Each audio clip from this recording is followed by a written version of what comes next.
வேந்தர்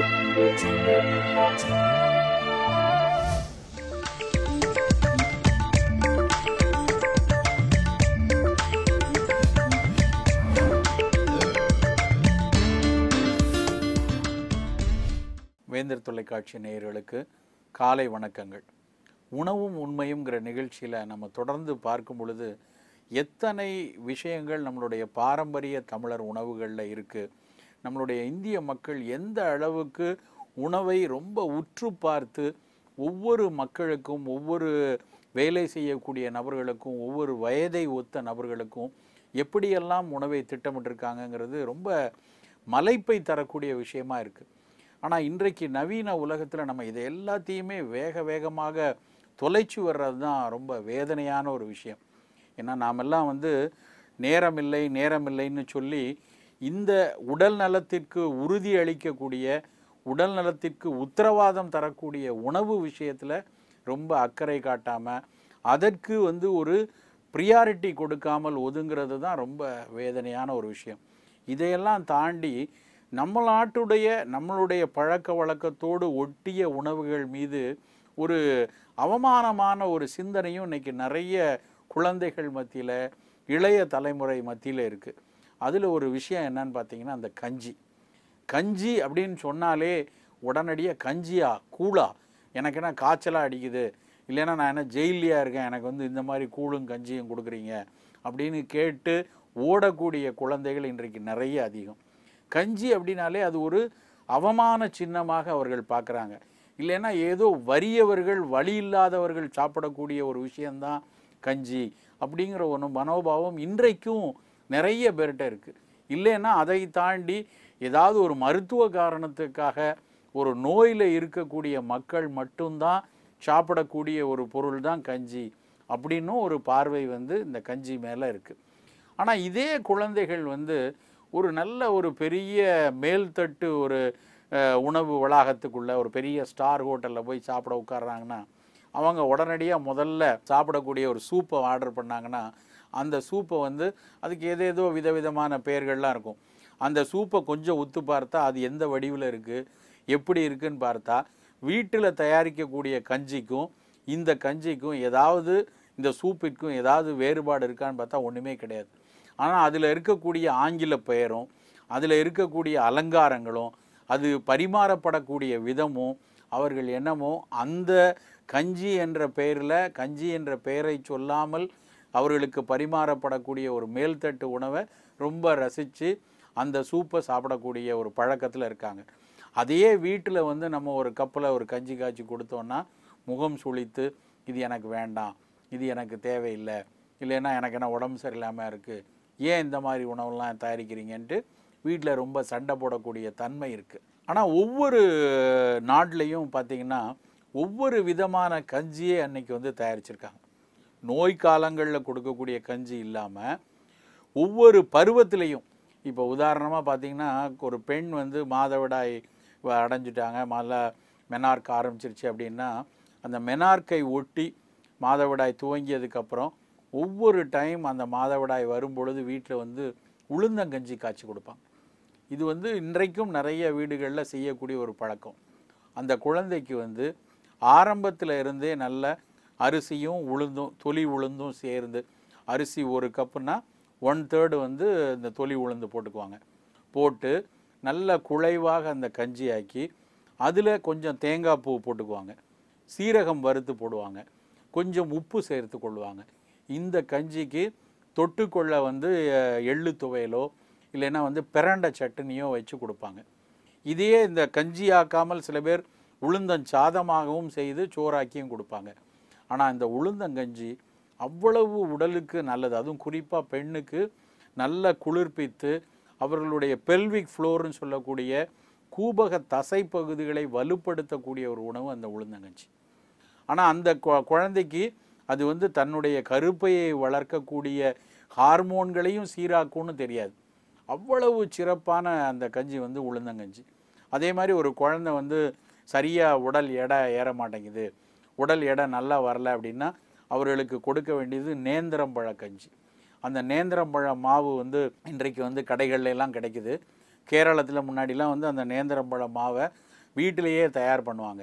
நம்ம சாதாரணமாக பஜ்ஜி செய்யக்கூடிய பயன்படுத்துகிற அந்த நேந்திரம் பழத்தில் காவெட்டாக இருக்கக்கூடிய அந்த பழத்தை எடுத்து அதனுடைய தொலியை நீக்கி அந்த உள்ளே இருக்கக்கூடிய பழப்பகுதி காயாக இருக்கக்கூடிய பகுதியை நல்லா சிறு சிறு துண்டுகளாக கட் பண்ணி உலர்த்தி வச்சு அதுக்கப்புறம் அதை பொடி செஞ்சு வச்சுப்பாங்க. அந்த பொடியை 1 ஸ்பூனோ 2 ஸ்பூனோ எடுத்து கொஞ்சம் தேவைப்பட்டால் பால் சேர்த்து கொஞ்சம் தண்ணீர் சேர்த்து கஞ்சியாக காய்ச்சி குழந்தைக்கு கொடுத்துட்டு வந்தோம்னா நல்ல உடல் எடை கொடுக்கக்கூடிய தன்மை வரும். காலை உணவுக்கு மிகச் சிறப்பான உணவு வந்து இந்த நேந்திரம்பழ கஞ்சி, உளுந்தங்கஞ்சி மாதிரியான விஷயம். இது தவிர நிறைய கஞ்சிகள் வந்து உடல் நல தேவைக்கேற்றாற் போல் கொடுப்பாங்க. ஒரு குழந்தைக்கு அடிக்கடி வந்து ரொம்ப பேதி ஆகுது, அப்போ அவங்களுக்கு வந்து ஆரோரூட் கஞ்சி கொடுப்பாங்க. ஆரோரூட் மாவை வந்து வாங்கி அந்த மாவை வந்து கஞ்சியாக்கி அதில் கொஞ்சம் மோர் சேர்த்து கொள்வாங்க. ஆரோரூட் மாவில் மோர் சேர்க்கும்போது மோரில் இருக்கக்கூடிய லாக்டோபாசிலஸும் இந்த கஞ்சி மாவில் இருக்கக்கூடிய தன்மையும் சேர்ந்து அந்த குழந்தைக்கு உடனடியாக அந்த பேதி போவதை நிறுத்தும். அந்த குழந்தைக்கு வயிற்று கழிச்சல் இருந்துக்கிட்டு இருக்குன்னா அந்த கழிச்சலுக்கு எப்படி ஒரு ஓஆர்எஸ் சொல்யூஷன் சொல்லக்கூடிய ஓரல் ரீஹைட்ரேஷன் சொல்யூஷன் கொடுப்பது முக்கியமோ அதோடு சேர்த்து ஆரோரூட் கஞ்சியும் சேர்த்து கொடுத்தாங்கன்னா அவர்களுக்கு பேதியும் குறையும், அதோடு ஊட்டமும் உடனடியாக கிடைக்கும். இன்னும் சிலர் வந்து வீட்டில் செய்ய வேண்டிய ரொம்ப முக்கியமான ஒரு விஷயம் வந்து சத்து மாவு கஞ்சி. நம்மளே வீட்டில் ஒவ்வொருத்தரும் சத்து மாவு கஞ்சினா அதுக்குன்னு போய் தேடி கடைகளில் போய் அலையணும்னு அவசியம் இல்லை, நம்மளே வீட்டில் செய்யலாம். அந்த கஞ்சிக்கும் வந்து ரொம்ப பெரிய பக்குவங்கள் தேவையில்லை. நம்மக்கிட்ட இருக்கக்கூடிய தானியங்கள் நல்ல வரகரிசி இருக்குது, சோளம் இருக்குது, கம்பு இருக்குது, இந்த மாதிரி தானியங்களை சேர்த்து கொள்ளலாம். அதோடு பயிர்கள் நல்ல பாசிப்பருப்பு, கொண்டக்கடலை, முந்திரி பருப்பு வேணால் முந்திரி பருப்பு, கொஞ்சம் அதனுடைய சாலிடாக வர்றதுக்கு அதில் நல்ல சுவை வருவதற்காக கொஞ்சம் பொட்டுக்கடலை, கொஞ்சம் வறுத்த உளுந்து, தேவைப்பட்டால் கொஞ்சம் பார்லி அரிசி, கொஞ்சம் சம்பா கோதுமை, இது மாதிரியான பொருட்களை எல்லாம் ஒன்றா சேர்த்து நல்லா வறுத்து பொடி பண்ணி வச்சுட்டு இந்த தானியங்களும் இந்த பயிர்களும் இருக்கிறதுனால அதை சாப்பிடும் பொழுது வாய்வு தொந்தரவு வந்துடக்கூடாது, ஜீரணம் நல்லா ஆகணுங்கிறதுக்காக கொஞ்சம் சுக்குத்தூள் சேர்த்து கொள்ளலாம். இதெல்லாம் சேர்த்து கஞ்சியாக காய்ச்சி அந்த கஞ்சியை காலை உணவாக எடுக்கும்போது நல்ல உடல் ஊட்டமும் வரும், நோய் எதிர்ப்பாற்றலும் சேர்ந்து கிடைக்கும்.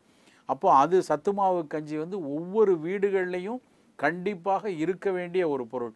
இன்றைக்கு வந்து நிறைய ஊட்டபானங்கள் வந்து 300 ரூபாய் 400 ரூபாய்க்கு நிறைய விளம்பரப்படுத்தப்பட்டு விற்கிறாங்க. அதிலெல்லாம் இருக்கிறது பார்த்திங்கன்னா பாலில் இருந்து வரக்கூடிய வே புரோட்டீனோ இல்லை சோயாவிலேருந்து வரக்கூடிய சோயா லசித்தினோடு கூடிய சோயா புரோட்டீனோ தான் பெரும்பாலான பொருள். மீதி எல்லாம் வந்து விட்டமின்களையும் மினரல்களையும் தனியாக சேர்த்தது தான். நம்ம முன்பே சொல்லியிருக்க மாதிரி தனியாக சேர்க்கக்கூடிய அந்த விட்டமின் மினரல் எல்லாம் வந்து உடலுக்குள்ள முழுமையாக உட்கிரகிக்கப்படாது. ஆனால் இந்த மாதிரி சத்து மாவு கஞ்சியில் அதில் இருக்கக்கூடிய உயிர் சத்துக்களும் கனிம சத்துக்களும் உப்பு சத்துக்களும் உடம்பு வேகமாக உட்கிரகிக்க ஆரம்பிக்கும். ஸோ மொத்தத்தில் நம்ம வந்து இந்த மாதிரி ஊட்டபானங்களுக்கு பதிலாக நம்ம இந்த சத்து மாவு கஞ்சியை வந்து அன்றாடம் பயன்படுத்திக்கலாம். ஒரு குழந்தைக்கு ஆனால் தோலில் ஏதாவது ரொம்ப பிரச்சனை இருக்குது, அரிப்பு ரொம்ப இருக்குது, தோல் நோய்கள் இருக்குது அப்படின்னா அந்த குழந்தைக்கு செய்யக்கூடிய சத்து மாவு கஞ்சியில் நம்ம சோளமோ வரகோ கோதுமையோ பயன்படுத்த வேண்டாம். அது மாதிரி நம்மளே வந்து நம்ம வீட்டில் தேவைக்கு ஏற்றாற் போல், நம்ம வீட்டில் குழந்தை ரொம்ப மெலிந்து இருக்குன்னா கொஞ்சம் பச்சரிசி, அதுவும் பச்சரிசி சேர்க்கலாம், இல்லைன்னா மாப்பிள்ளை சம்பா அரிசி அதில் சேர்த்துக்கொள்ளலாம். நம்ம வீட்டில் குழந்தை பெண் குழந்தையாக இருக்குன்னா அப்போ உளுந்தங்கஞ்சி சேர்ந்து கொடுக்கலாம். இந்த மாதிரி தேவைக்கு ஏற்றாற் போல் அந்த கஞ்சிகளை தயாரிக்கிறது தான் நம்மளோட சிறப்பே. சில வீட்டில் பெண்களுக்கு வந்து பயங்கர தலைவலி இருக்கும், பித்த தலைவலி வரும், என்னென்னமோ மருந்து எடுப்பாங்க, மைக்ரேன் ஹெட்டேக் இருக்குது, எனக்கு தொடர்ச்சியாக நான் அந்த மாதவிடாய் காலத்தில் வரக்கூடிய தலைவலி இருக்கும், வெயிலில் போயிட்டு வந்தால் ஒரு பெரிய தலைவலி வரும், வெளிச்சமான இடத்துக்கு போனால் தலைவலி வரும், ரொம்ப சத்தம் கேட்டுக்கொண்டிருந்தால் தலைவலி வரும், ரொம்ப புழுக்கமான காற்றோட்டம் இல்லாத இடத்துல இருந்தால் தலைவலி வரும். இப்படியாக இருக்கக்கூடிய அந்த வாஸ்குலர் மைக்ரேன் ஹெட்டேக்கு சிம்பிளாக இதே அதிமதுரம், இதே மாதிரி கஞ்சியில் கொஞ்சம் அதிமதுரமும் பெருஞ்சீரகமும் போட்டு அந்த கஞ்சியை சாதத்தில் அரிசியை வேக வைக்கிற மாதிரி கஞ்சிக்கு வேக வைக்கிற மாதிரி அந்த வேக வைக்கும்போது ஒரு துணியில் இந்த அதிமதுர பொடியும் கொஞ்சம் வந்து பெருஞ்சீரக பொடியும் சேர்த்து போட்டு கஞ்சியாக காய்ச்சி அந்த அதிமதுர கஞ்சியை குடித்தோன்னா தலைவலி நல்லா போகும். அதே மாதிரி சீந்தில் அன்னப்பால் கஞ்சின்னு சொல்லுவாங்க. சீந்தில்ங்கிற அந்த மூலிகையினுடைய பொடியை வந்து ஒரு துணியில் கட்டி அதை வந்து இந்த சாதத்துக்குள்ளே போட்டு குழைவாக வேக வச்சுட்டு வெந்ததுக்கப்புறம் அந்த துணி மூடையை தூக்கி போட்டாங்கன்னா அந்த துணிக்குள்ளே இருந்த சீந்திலனுடைய சத்து அந்த அரிசி சாதத்தில் கலந்துரும். அப்புறம் அந்த கஞ்சியை வந்து பயன்படுத்தலாம். இதே மாதிரி கருஞ்சீரகம் பயன்படுத்துறது, இப்படி நிறைய அரிசி கஞ்சிகள்லே வந்து மருத்துவ குணமுள்ள கஞ்சிகள் அன்றைக்கு நிறைய சொல்லியிருக்காங்க. இன்றைக்கும் நம்மளுடைய மூத்த தலைமுறையிட்ட பாட்டி தாத்தாட்ட கேட்டோம்னா எத்தனையோ கஞ்சிகள் நலவாழ்விற்காக படைக்கப்பட்ட கஞ்சிகளினுடைய ரெசிபி நமக்கு கிடைக்கும். இந்த கஞ்சிகளை நாம் காலை உணவாக அவ்வப்போது குழந்தைகளுக்கு பயன்படுத்தணும். சர்க்கரை வியாதிக்காரர்கள் மட்டும் கஞ்சியாக நம்ம சாப்பிட்றது வேகமாக அந்த தானியத்தினுடைய சத்தை இரத்தத்தில் கொண்டு போய் சேர்த்துரும். அது அவர்களுக்கு அவ்வளோ நல்லதில்லை. மற்ற எல்லோருக்குமே கஞ்சி வந்து மிக உன்னதமான காலை உணவு.